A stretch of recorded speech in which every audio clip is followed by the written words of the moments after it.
Good day, ladies and gentlemen, and welcome to the show. Listen, I'm glad to have you guys here. Today is it's a Sunday, 2nd of February, 2020, and welcome to the show. Now, listen, let's get started. I'll tell you what I'm going to talk about. Silver, the most undervalued asset in the entire world. I'm just going to tell you guys right up front. Everything else in your life went up in price, except electronics, televisions and stuff like that, and silver. It's the only thing that stayed down in price. Let's get started. Let's open up the charts right here and take a look at what's going on. This is a historical chart of silver and gold. And oh, by the way, guys, there is a virus going out in China right now. I just wanted to talk about this real quick, Today is 14,628 cases of this virus in China. But we're keeping our eye on it. If you guys want to find out more about this virus in China, go to my channel called Glenn Travels America. And all you got to do is just go into the YouTube search engine and type Glenn Travels, and you won't even get halfway through travels. You might, and you'll see me there. You'll see my picture, in the search engine, in there in YouTube. Glenn Travels America, and that's where I cover the virus. Anyway, let's go in and let's take a look here at this gold to silver ratio and get back to what we were talking about. Right now, on the end of this chart, you can see that with a gold to silver ratio of 83.38. Let's take a look at it today, and it looks like we're looking at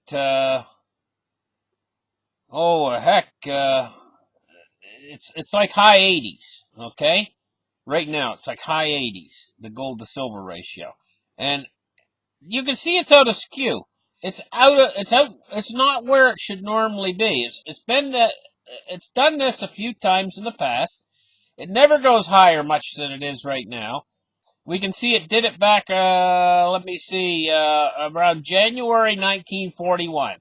It went to 97% gold to silver ratio. 97.31 back in January 1941. And then we saw one other peak, and generally these peaks don't last real long. Now look at this peak. It only lasted it lasted from May until December. And that one lasted a long time, from May till December. And then we had another peak right here, and it only lasted just a few days of 96 point on February of 1991. But if we find a medium, now we see these lows, we have the same thing. When it goes real low, like look right here, it went down to like 18 to 1. Can you imagine silver at 18 to 1? That means silver could actually do a 4 times in price to get to 18 to 1 against gold. So if gold didn't go up any, what would that mean for the price of silver right now if it went to 18 to 1? It'd be roughly, silver would be roughly around maybe $70 an ounce. Just if it moved against the gold ratio. Okay? We can see here in around 1980, 1979, the end of 1979, it went all the way down to, let me try to catch that tip, 15 to 1. December of 1979, 15 to 1. Can you imagine 15 to 1? But when it does that and it goes down like 17 to 1, that doesn't last long either. So where it is right now doesn't last long when it goes up real high. And when it goes down real low, like 17 to 1, 15 to 1, that doesn't last long either. What we really need is to find a medium. And, looking at if we take out these highs and we take out these lows, the medium is somewhere around 40 to 1. That's the average. That's the average for the last, 100 years. It's like 40 or maybe 50 to 1. Say 45 to 1 or 40 to 1.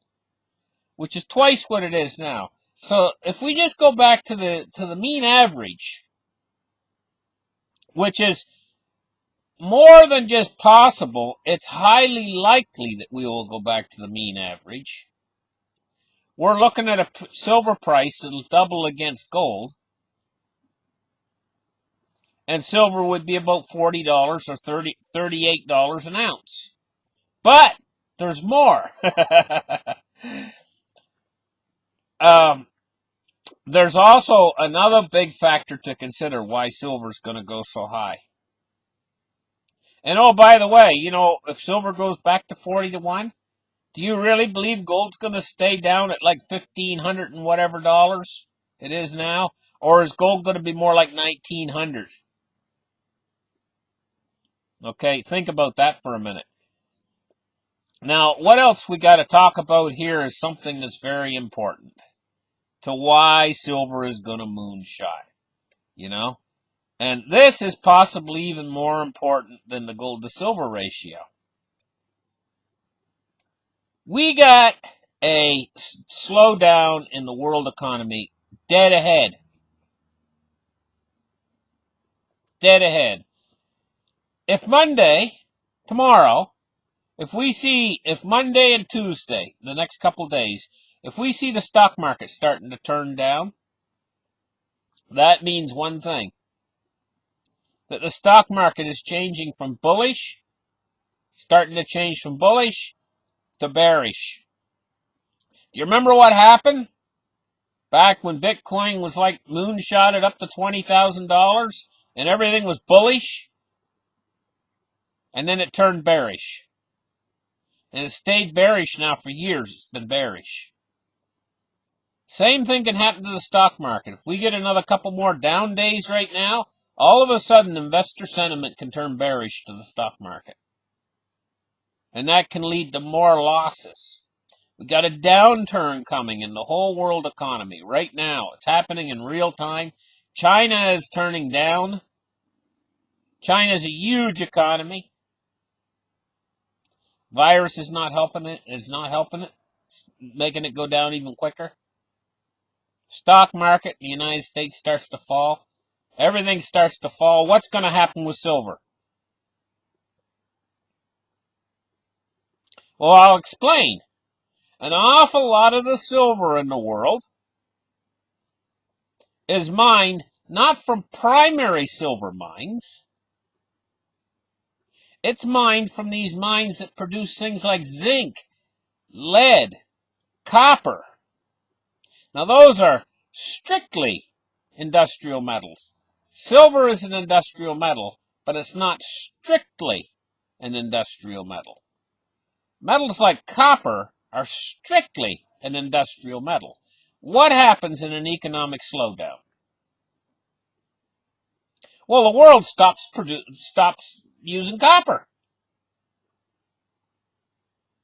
And when the price of copper falls like a stone. Okay?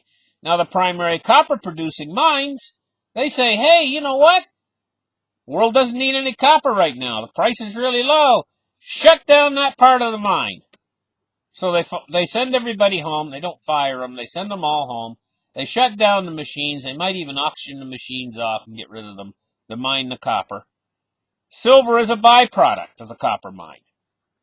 And that's the case for most of the copper mines. And what does it say right here from the Silver Institute? It says global silver mine production fell 2% in 2018, experiencing its third consecutive annual decline to 855 million ounces following supply disruptions in Canada, Guatemala, and the United States.